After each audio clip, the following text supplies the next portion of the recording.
हमारी यात्रा विभिन्न राज्यों से होते हुए उड़ीसा की महान भूमि पर पहुंची है। और यह जो भारत जोड़ो न्याय यात्रा है, पिछला जो भारत जोड़ो यात्रा हुआ था उसके दौरान जो देश के लाखों करोड़ों लोग राहुल जी से मिले, हम भारत यात्रियों से मिले, उन्होंने जो अपना दर्द साझा किया, उनके मन की बात सुनने के बाद हमारी पार्टी को, हमारे नेता को ये लगता है कि इस देश में अन्याय को समाप्त किए बिना, न्याय की स्थापना किए बिना देश को शक्ति नहीं मिलेगी, देश शक्तिशाली नहीं होगा। और देश का मतलब देश के 140 करोड़ लोग। तो ये जो देश के 140 करोड़ लोग हैं, उनके साथ, किसी के साथ भी जो अन्याय हो रहा है, उस अन्याय को समाप्त करने के लिए यह भारत जोड़ो न्याय यात्रा 5 तरह के न्याय की बात कर रही है। पहला युवा न्याय, दूसरा हिस्सेदारी न्याय, तीसरा नारी न्याय, चौथा किसान न्याय और पांचवा श्रमिकों का न्याय। ये 5 प्रकार के न्याय से इस देश के जो 140 करोड़ लोग हैं, उनमें से किसी भी व्यक्ति के साथ अगर कुछ अन्याय हो रहा हो तो हम न्याय उनको दिला सकें, न्याय को स्थापित कर सकें, इसी संकल्प को लेकर के ये यात्रा चल रही है। और आज जब हमारी यात्रा राउरकेला में है और जयराम जी ने आपको इस देश के पब्लिक सेक्टर के बारे में बताया कि किस तरीके से कांग्रेस पार्टी ने देश को आज़ादी दिलाने के बाद तमाम तरह से सहयोग इकट्ठा करके इस देश में पब्लिक सेक्टर बनाई, प्रश्न ये उठता है कि आज वो पब्लिक सेक्टर फ्रेंड सेक्टर में कैसे कन्वर्ट हो रहा है और क्यों कन्वर्ट हो रहा है, ये कौन सा मॉडल है।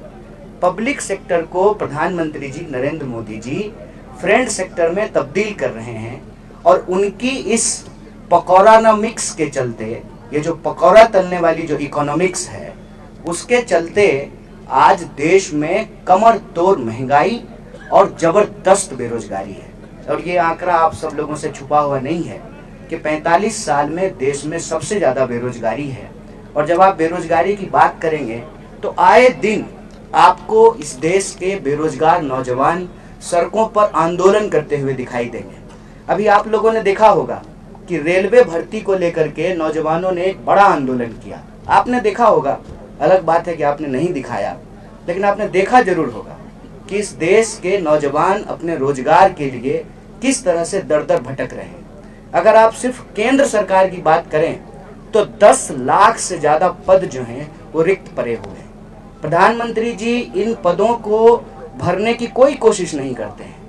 उल्टे प्रधानमंत्री जी कहते हैं कि आप पकौड़ा बनाइए, मतलब वो इस देश के नौजवानों को उल्लू बनाएंगे और नौजवानों को कहेंगे कि आप पकौड़ा बनाइए।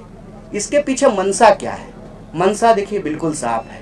वो अपने दोस्तों की मदद करना चाहते हैं और दोस्त जो हैं उनके, वो पब्लिक सेक्टर को फ्रेंड सेक्टर में तब्दील कर रहे हैं। अपना जो है, जो पब्लिक की संपत्ति है वो अब निजी संपत्ति में कन्वर्ट हो रही है, बदल रही है। और इस मॉडल के चलते ये हो रहा है कि धीरे धीरे सरकारी नौकरियां खत्म की जा रही है। मतलब बिल्कुल सीधा है, न रहेगा बांस, न बजेगी बांसुरी, न रहेगा पब्लिक सेक्टर, न देनी पड़ेगी सरकारी नौकरी। सरकारी नौकरी नहीं देना पड़ेगा तो देश के आम नौजवानों को कोई सुरक्षा नहीं मिलेगी।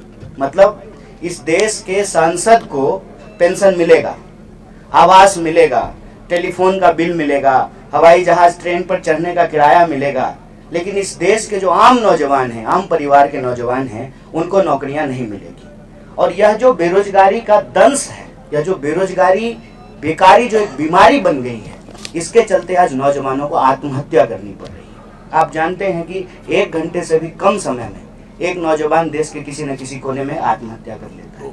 अब यह आंकड़ा 2 हो चुका है। जितना किसान आत्महत्या कर रहे हैं, उतना ही जवान आत्महत्या करना शुरू कर दिए हैं देश में।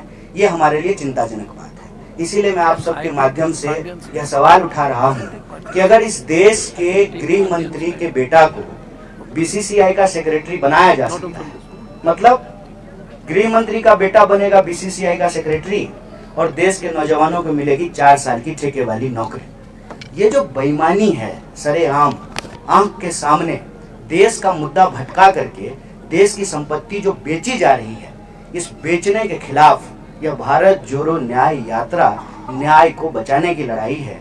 इसीलिए हम इस देश के नौजवानों से अपील करते हैं कि यह यात्रा एक वैचारिक यात्रा है, हक और अधिकार की यात्रा है, ये न्याय की यात्रा है।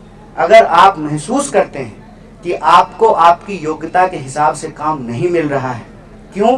क्योंकि आपके परिवार के लोग राजनीति में नहीं हैं, आपके परिवार के लोग प्रधानमंत्री के दोस्त नहीं हैं, तो आपको अपने हक और अधिकार के लिए संघर्ष करना पड़ेगा। और इस भारत जोड़ो न्याय यात्रा से जुड़ करके आपको भारत जोड़ो न्याय यात्रा में शामिल होना चाहिए और देश में अन्याय के खिलाफ न्याय योद्धा बनना चाहिए। बेकारी से आत्महत्या की जरूरत नहीं है, बेकारी के खिलाफ संघर्ष करने की जरूरत है और देश की अर्थव्यवस्था के साथ साथ अपने हिस्सेदारी को सुनिश्चित करने के लिए, न्याय का अधिकार पाने के लिए हम सब लोगों को लड़ना पड़ेगा। यही अपील मैं उड़ीसा के नौजवानों से भी कहता हूं कि आप रोजगार के लिए अपना राज्य छोड़ करके, लाखों नौजवान उड़ीसा छोड़ करके दूसरे राज्य में नौकरियां ढूंढ रहे हैं और बाहर की कंपनी जो मोदानी जी है ना, मोदी जी और अदानी जी, उनका जो इकोनॉमिक्स चल रहा है, यहाँ के जो संसाधन वो लूट रहे हैं, इस लूट के खिलाफ उनको एकजुट होना पड़ेगा।